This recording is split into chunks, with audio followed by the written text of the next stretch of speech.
PM के खिलाफ कोई भी बोला गया अपशब्द अपमान होगा, देशद्रोह नहीं। जी हाँ, ऐसा ही एक आदेश एक हाईकोर्ट से जारी हुआ है जिसकी पूरे देश भर में चर्चाएं हैं, क्योंकि वर्तमान में ये हो रहा है कि माननीय जो प्रधानमंत्री जी हैं उनके ऊपर कई लोग तरह तरह के कमेंट्स कर रहे हैं, तरह तरह की उनके ऊपर चीज़ें बोल रहे हैं जगह जगह से, पूरे देश भर में से। तो ऐसे में कई सारी रिपोर्ट्स जो हैं, एफआईआर हैं, कई लोगों के विरुद्ध दर्ज हुई हैं। ऐसे में ये जो आदेश है हाई कोर्ट का, ये बहुत ही समझने वाला और देखने सुनने वाला एक आदेश आया है, और निश्चित तौर पर जो कानूनी जो विश्लेषक हैं उनको इसका पहले विश्लेषण कर लेना चाहिए कि आदेश क्या है, उसके बाद ही आप लोगों तक पहुंचाना चाहिए। आदेश जो है हमारे पास पहुंचा तो हमने सबसे पहले इसको स्टडी किया।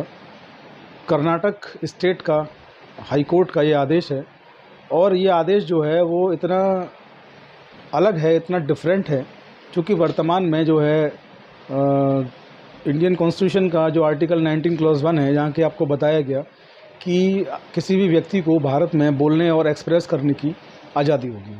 इसके साथ ही आपको रिस्ट्रिक्शंस भी लगाए गए कि आप वहीं तक बोलेंगे, वहीं तक अपने आप को एक्सप्रेस करेंगे कि किसी दूसरे व्यक्ति को उससे परेशानी ना हो। यानी कि आपका जो मूल अधिकार है वो वहीं तक है कि किसी दूसरे व्यक्ति के मूल अधिकार में आप लोग ना घुसें। इसके साथ ही आईपीसी में भी किसी व्यक्ति का अपमान करने के लिए जो है सेक्शंस दिए गए हैं। आईपीसी में जब आप किसी व्यक्ति के साथ गाली गलौज करते हैं, धमकी देते हैं या उसकी मानहानि करते हैं, तो ऐसे में तमाम सेक्शंस 504, 506 और 499 आईपीसी पहले से मौजूद हैं।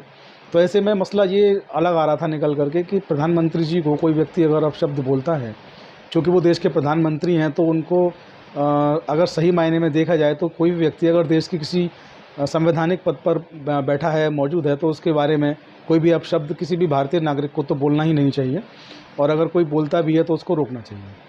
चूँकि भारत लोकतांत्रिक देश है, सबके पास अपनी छूट है और स्वतंत्रताएं हैं, इसलिए कभी कभी लोग अपनी स्वतंत्रता का अतिलंघन कर जाते हैं, उल्लंघन कर जाते हैं या वायलेशन कर जाते हैं, तो ऐसे में ये घटनाएं हो जाती हैं।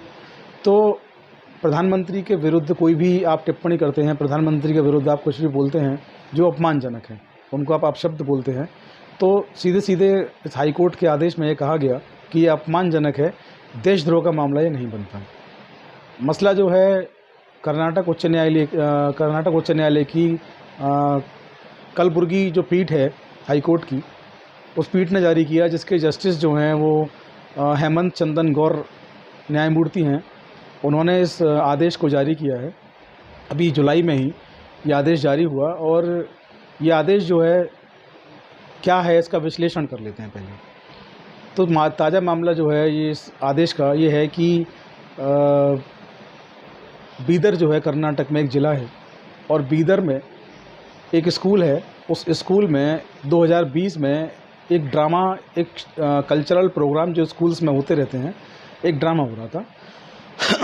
चौथी, पाँचवीं, तीसरी, छठी कक्षा के बच्चे जो हैं उस ड्रामा को कर रहे थे, और उस ड्रामा की जो थीम रखी गई थी वो एनआरसी पर उसकी थीम रखी गई थी। तो एनआरसी पर जब उसकी थीम रखी गई थी तो बच्चों ने जो वहाँ पे उनको जो बोलना था, उसमें संवाद जो उनको करने थे, तो उसमें उन्होंने जो संवाद किए वो प्रधानमंत्री जी जो हैं देश के इस वक्त, उनके लिए अपमानजनक वो संवाद था। ये संवाद जो है उस वक्त वहाँ पर एबीवीपी के यानी कि अखिल भारतीय विद्यार्थी परिषद के नेता हैं नीलेश, उन्होंने इस संवाद को रिकॉर्ड किया और सोशल मीडिया पर अपलोड किया। जब उन्होंने सोशल मीडिया पर अपलोड किया, मामला संज्ञान में आया, मामला वायरल हुआ। तब इस मामले में स्कूल के प्रबंधन के जो सदस्य थे, स्कूल के जो जितने भी प्रबंधक थे, सबके विरुद्ध एफआईआर दर्ज हुई। एफआईआर जब इसके विरुद्ध दर्ज हुई तो एफआईआर दर्ज हुई वो हुई सेक्शन 153A, सेक्शन 124A और 505 आईपीसी के तहत। और जब एफआईआर दर्ज हुई उसके बाद स्कूल प्रबंधन जो है वो हाईकोर्ट गया, क्योंकि एफआईआर में जहाँ से एफआईआर दर्ज हुई वहाँ भी उनको कोई राहत नहीं मिल रही थी, और जो आला अधिकारी हैं पुलिस के, प्रशासन के, वो उनकी कोई मदद नहीं कर रहे थे।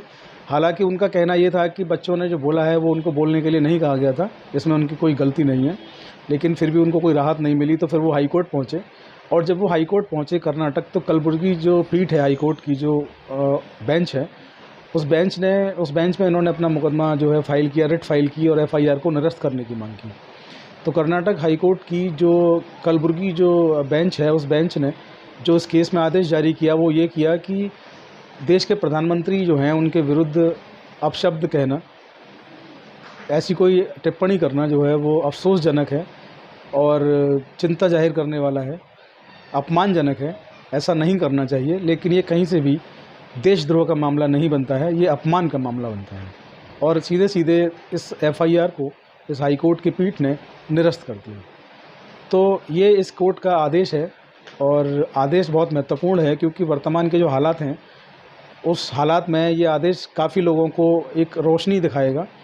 इसके साथ ही मैं आप लोगों से यहाँ पर ये निवेदन भी कर देना चाहता हूँ कि आदेश अपनी जगह, कोर्ट अपनी जगह, न्यायालय अपनी जगह, लेकिन हम भारतवासी हैं और हमारे देश में लोकतंत्र है, हमारी चुनी हुई सरकार है और हमारी चुनी हुई सरकार के प्रति अगर हम उससे सहमत नहीं हैं तो हमें जो उसकी जो आलोचना है, एक रचनात्मक आलोचना है ना, रचनात्मक आलोचना का अधिकार संवैधानिक अधिकार है। आप उसकी जो नीतियाँ हैं उसके विरुद्ध उनकी आलोचना कर सकते हैं, लेकिन उसका भी एक दायरा है, उस दायरे में रहकर। और संवैधानिक पद पर आपके द्वारा, आपके वोट से चुने गए व्यक्ति के लिए आप कोई भी टिप्पणी करते हैं, ये गलत है, सरासर गलत है, ऐसा आपको नहीं करना चाहिए। तो चौधरी लीगल एसोसिएट की तरफ से मैं प्रतीक चौधरी आपसे उम्मीद करता हूँ, आपसे आह्वान करता हूँ, या मैं आपसे मान लीजिए कि रिक्वेस्ट करता हूँ कि देश की चुनी हुई सरकार या किसी भी संवैधानिक व्यक्ति के प्रति कोई भी अभद्र टिप्पणी ना करें, कोई भी अपमानजनक टिप्पणी ना करें। ये कोर्ट ने कह दिया कि ये देशद्रोह नहीं है, लेकिन आप भारतवासी हैं, आपके जो संस्कार हैं वो आपको ऐसा नहीं सिखाते हैं, तो आप लोग ऐसा ना करें। ये मेरी आपसे रिक्वेस्ट है और कानूनी जो चीज़ें हैं उनसे आप लोग भी सुरक्षित रहें, आसपास के समाज को भी सुरक्षित रखें, ऐसी कोई भी टिप्पणी आप लोग ना करें। आज की वीडियो में इतना ही। मैं Pratik Chaudhary, advocate, Chaudhary legal associate पर आपका वेलकम, आपका स्वागत करता हूँ। आप लोग चैनल को सब्सक्राइब करना ना भूलें और वीडियो अच्छा लगा हो तो मैक्सिमम लोगों तक इसको आप लोग फॉरवर्ड अवश्य करें। इसके साथ ही आप लोग हमें फेसबुक और इंस्टाग्राम पर भी फॉलो कर सकते हैं, आईडी सेम है, चौधरी लीगल एसोसिएट, जिसका लिंक आपको डिस्क्रिप्शन में मिल जाएगा। तो आज की वीडियो में इतना ही। बने रहिए चौधरी लीगल एसोसिएट पर। जय हिंद, जय भारत, नमस्कार।